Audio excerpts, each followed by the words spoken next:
There is a curb in Fremont, California, that is bending, not settling, not cracking with age, bending, because the two sides of the street it sits on are moving in different directions. Right now, while you watch this, the concrete was poured straight. Year by year, the ground has carried the two halves apart, about 5 millimeters every year, the width of a pencil. Sidewalks curve. Fences step sideways. In Berkeley, the university's football stadium was built directly on the moving line, and the line has been quietly signing its name in the structure ever since. The line is called the Hayward Fault. It runs beneath the East Bay for about 52 miles, under Richmond, Berkeley, Oakland, Hayward, Fremont, through downtowns, past hospitals, beneath neighborhoods where the fault trace runs through people's yards. Roughly 7 million people live around it. It last broke on October 21, 1868. Geologists reading its history in trenches have measured the average gap between its major earthquakes at about 140 years. It has now been 158.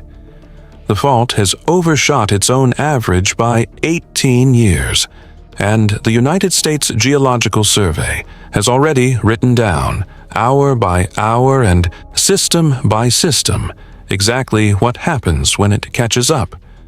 This is the story of that document, and of a fault that signs its work in advance. Start with what makes this fault different from the famous one. The San Andreas, 30 miles west, is the celebrity, the longest, the strongest, the one with the movie. But the San Andreas mostly keeps to the coast ranges and the rural valleys. The Hayward runs through the middle of everything.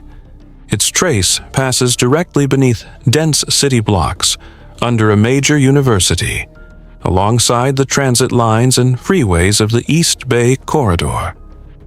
Federal scientists have called it one of the most active and dangerous faults in the United States for exactly that reason. Not because it is the biggest, but because of what is standing on it. And it does something the San Andreas mostly does not. It moves in plain sight. The Hayward creeps, a slow, continuous sliding along much of its surface trace. That is what bends the curbs. It sounds like good news, the fault relieving its own pressure, a little at a time. It is partly true, but the creep only spends part of the budget. Deeper down, sections of the fault are locked, stuck fast, storing the rest, and the geodetic instruments that map the creeping and the locked patches show the arithmetic has never balanced. The surface pays out millimeters. The locked depths are owed feet. Walk the trace, and the intimacy of it is the unsettling part. This is not a fault you drive out to visit, the way tourists visit the San Andreas at Carrizo. This fault has a sidewalk. It passes through backyards where the fence posts step 6 inches out of line. It runs under school districts, under hospital campuses, under the BART corridor that carries the East Bay to work.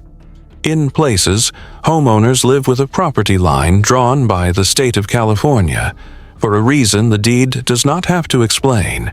You cannot build new structures for human occupancy directly on the trace. The houses that were already there before the law stayed. People sleep on the fault line tonight, the way people have slept on it every night since 1868, which is the entire problem with quiet faults. The quiet is indistinguishable from safety, and it is not safety. It is accounting. So the questions stack up. How do you read the schedule of a fault whose last earthquake predates the light bulb? What does it mean that the most photographed evidence of American seismic hazard is a bent curb nobody photographs? Who decided that the region holding the country's technology economy could sit on an overshot clock width by the government's own arithmetic? Roughly 1 in 3 odds of a major Hayward Fault earthquake in the coming decades. And why did the USGS spend years writing a minute-by-minute script for a disaster that has not happened? By the end of this video, 3 things will be clear. Why the earthquake this fault produced in 1868 was famous enough to own the name the Great San Francisco Earthquake, and how it lost the name and the memory to its own successor. What the government's scenario says actually fails in order: the water, the fires, the elevators, the internet. When a magnitude 7 strikes directly beneath a wired city. And one sentence the scenario's engineers wrote about the building codes protecting you. A sentence that means something very different from what most people think. That sentence is what this video closes on. At 7:53 on a Wednesday morning, the southern Hayward Fault lets go.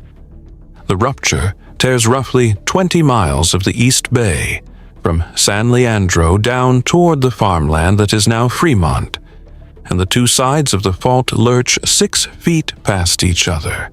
The shaking reaches violent intensity, the level at which brick buildings stop being buildings. In the town of Hayward, almost every structure is damaged or down.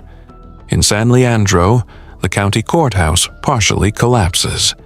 Across the bay in San Francisco, a city of 150,000, built partly on filled marshland, walls fall into the streets, and 5 people die there among roughly 30 across the region.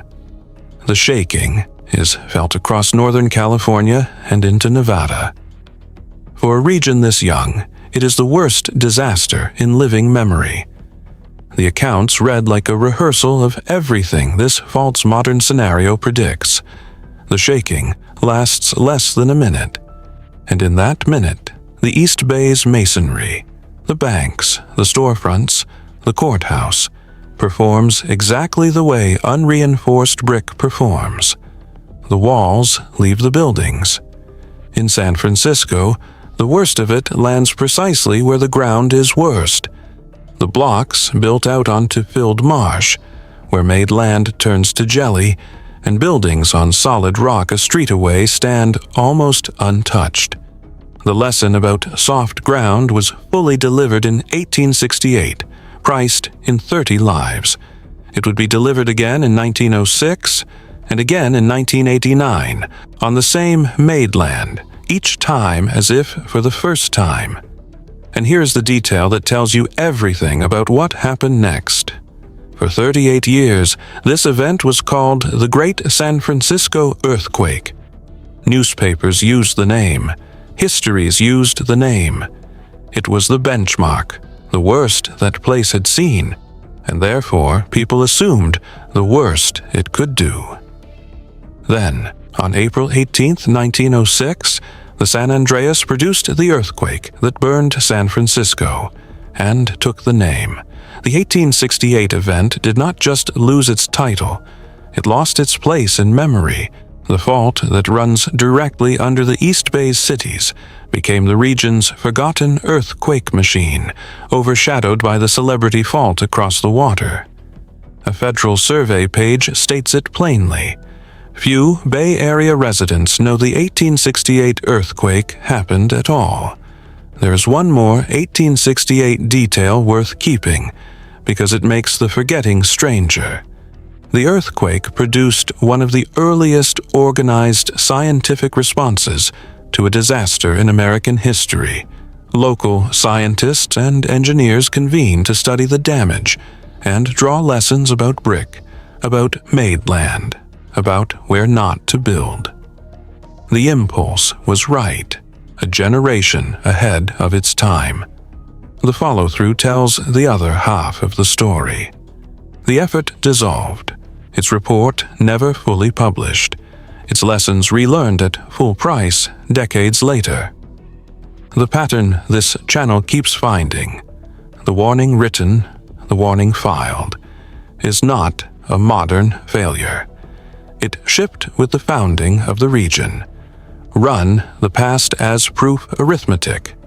In 1868, roughly 250,000 people lived in the whole Bay Area, and the fault killed 30 of them.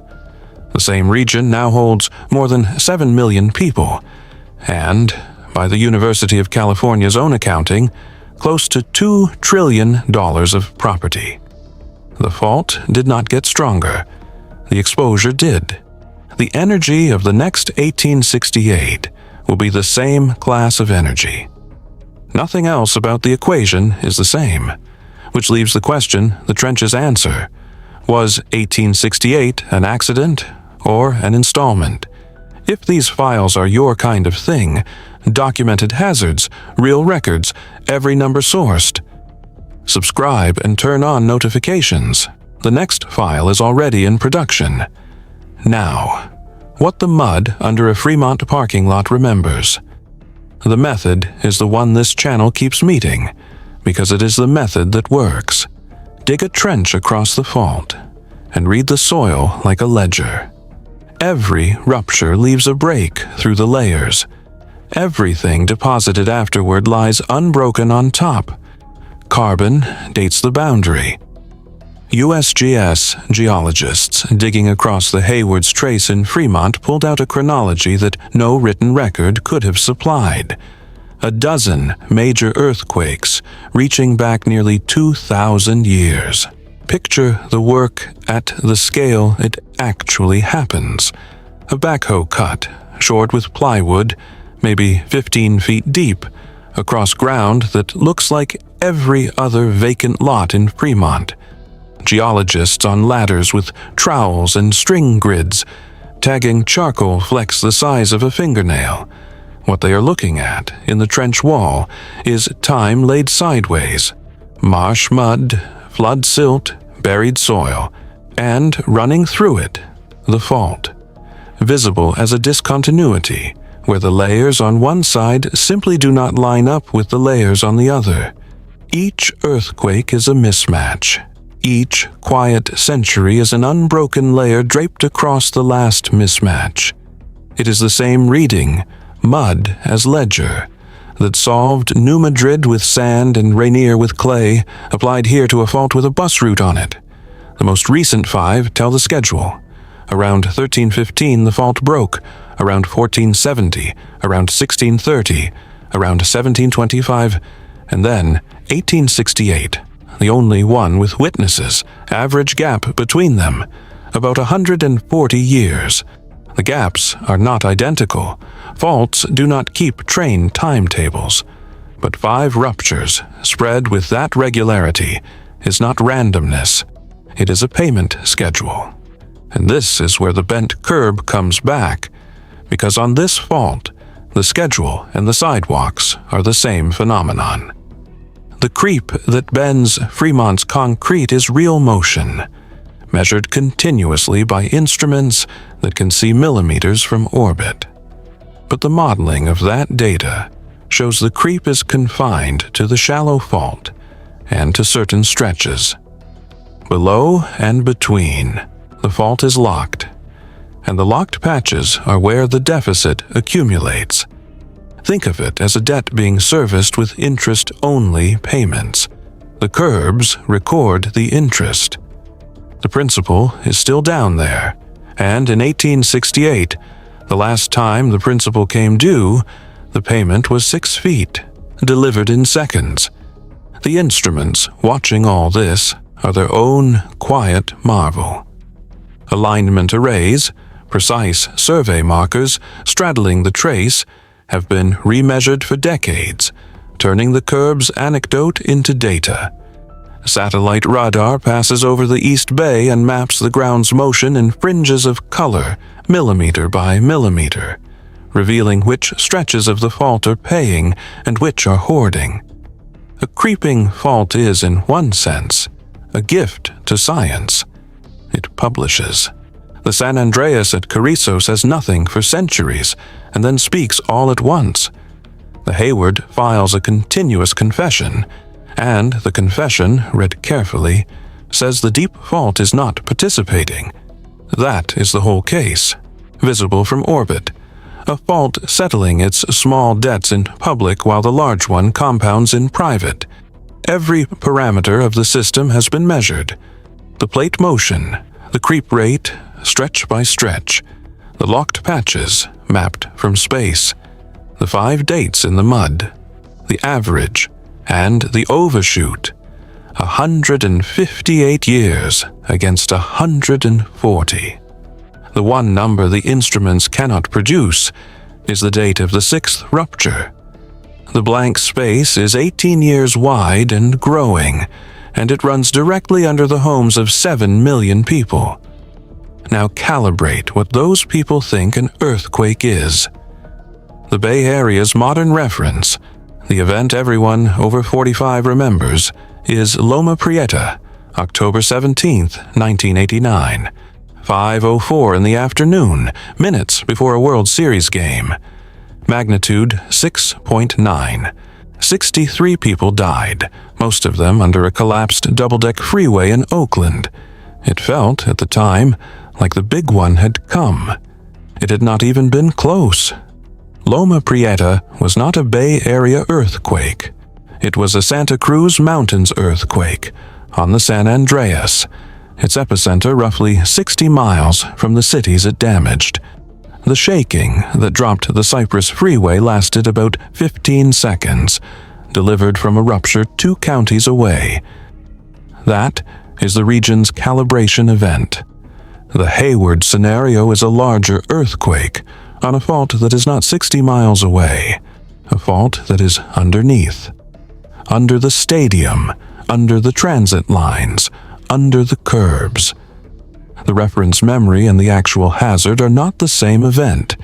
They are not even the same kind of event.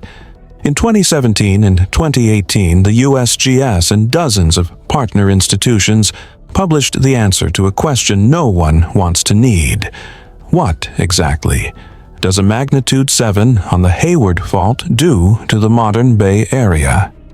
They named the study HayWired, Hayward. Plus, the thing that makes this scenario different from every earthquake in the region's past. The region is now wired.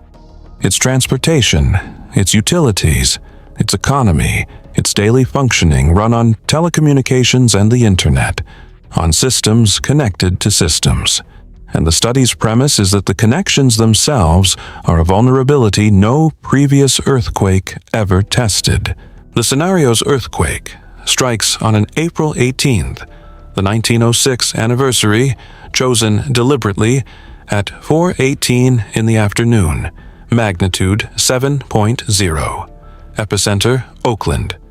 The rupture runs both directions along 52 miles of the fault, Richmond to Fremont, directly beneath the East Bay's downtowns.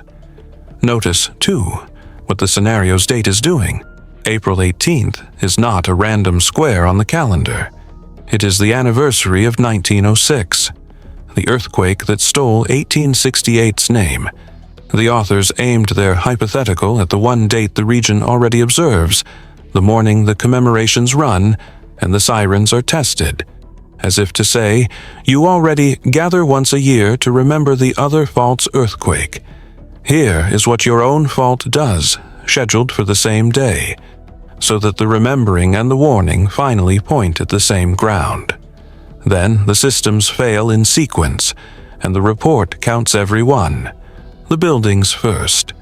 From the shaking alone, the scenario projects 800 deaths and 16,000 injuries, with more than 2,400 people needing rescue from collapsed structures. Then, the signature number of a vertical wired city, the one no 19th century earthquake could have produced. More than 22,000 people trapped in stalled elevators, waiting in the dark, above cities that cannot reach them quickly. Sit with the elevator number, because it is the scenario's portrait of the modern city in one image. 22,000 people is a small city's population, suspended in steel boxes between floors at 4:18 on a weekday afternoon, each box requiring a trained crew working down a list. in a region where the crew's own families are in the disaster. The roads are compromised, and the phone networks the dispatch runs on are part of what broke. No Horse-era earthquake could produce that problem. The Bay Area built it, story by story, after the last time the fault moved. HayWired's deepest point is exactly this. The region has never tested its own architecture, physical or digital, against its own fault. Every system was built during the quiet. The water second. In the scenario, the East Bay's pipe network is broken in so many places that the average resident loses water service for 6 weeks, some neighborhoods for as long as 6 months, and the fires arrive exactly where the water pressure has gone. About 450 large fires, burning a combined floor area equivalent to more than 52,000 single-family homes. Property losses from fire alone approaching $30 billion, on top of the $82 billion the shaking already took. And then, the scenario does the thing that separates it from every disaster movie. It refuses to end. HayWired models the aftershock sequence, months of it, including a magnitude 6.4 striking Cupertino in the South Bay, half a year of recovery later. The tallest office towers in Oakland and San Francisco, older steel high-rises and newer concrete residential blocks stand unusable for up to 10 months. The disaster is not an event. It is a season, and running under all the numbers is the study's namesake premise. The scenario's authors mapped what earlier earthquake planning never had to: the dependencies. Hospitals that stand but cannot operate without water pressure. Payment systems that fail not because banks fell, but because fiber routes and data centers sit in the shaking zone. A workforce that cannot work remotely through a telecom outage and cannot commute through a broken corridor in the region that built the tools the rest of the world would use to work around a disaster. The 19th century lost buildings. The scenario's Bay Area loses function across systems that were each designed to depend on the others being up. The report is not fatalism. It was written to be acted on, and it prices the actions.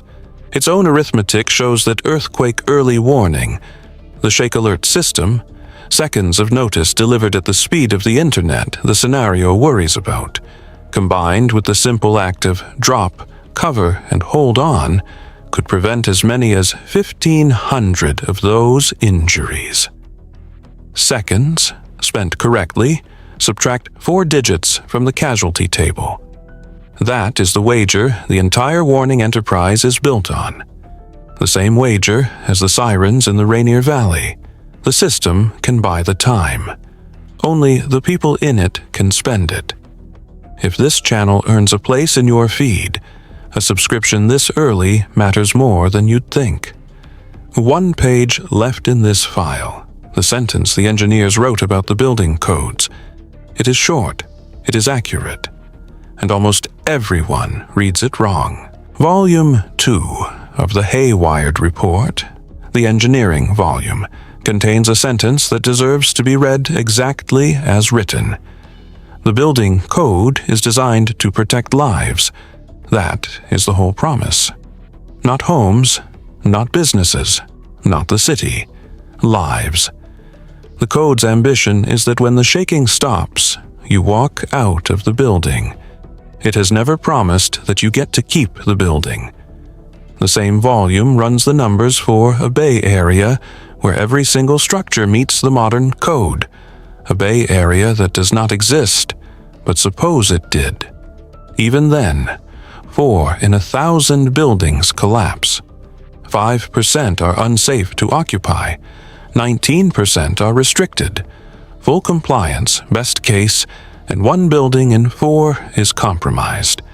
That is what the code promises when it is kept perfectly, and the region's building stock is a century of layers, most of it older than the promise. The fault, meanwhile, is working through the afternoon. As you watch this, the Hayward is creeping, not metaphorically, mechanically. Somewhere in Fremont, a curb is a fraction of a millimeter more bent than it was when this video started. The motion is continuous, silent, and measured. It is the most honest infrastructure report in California.